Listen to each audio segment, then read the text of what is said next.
UP Bihar नहीं रहेगा तो मुंबई चलेगा? अच्छा, लग रहा है चलेगा? आपको लग रहा है कि यूपी बिहार नहीं रहेगा, तो नहीं चलेगा। मुंबई नहीं हाँ, चलेगा। नहीं चलेगा। रुको जरा, सबर करो। अबे तू मुंबईमध्ये रिक्षा चालवतो, रिक्षा का मुंबईची महापालिका चालवत नाही? तू गेल्यावर मुंबई बंद पडाला, आंध्र कोथिंबीर तोंडाची. कोरोना जेव्हा ढोंगणाला पाय लावून सगळे घरी पळून गेलता युपी बिहारला, तेव्हा मुंबई बंद पडली होती होय बे तुमच्यामुळं.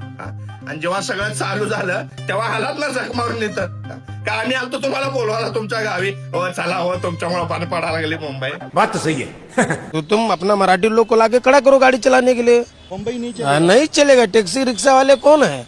रिक्षा चालवणारे लय बंधू आहेत आमचे, तू टेन्शन घेऊ नको. आणि जरी कमी पडले तर आम्ही चालत जाईल, बसनी जाईल, लोकलनी जाईल, रॉकेटनी जाईल, जहाजनी जाईल, विमाननी जाईल. ते आमचं आम्ही बघून घेतो बे. पण तुला मुंबई सोडून तुझ्या गावी जावं लागलं ना युपी बिहारला, मग तिथं जाऊन का बायकोचं पुडकू खातो का? अरे कुठल्या.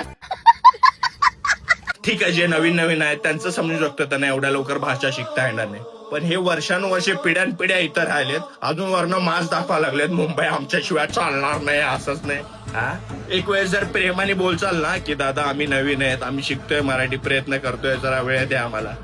पण हे जर असला माच केला आमच्यामुळं मुंबईच बंद पडते, मराठी बोलणार नाही, संप करतो, हे करतो, नाहीतर तुमच्या रिक्षाच आहेत तुम्हाला विकून खातील मराठी लोक यावेळी.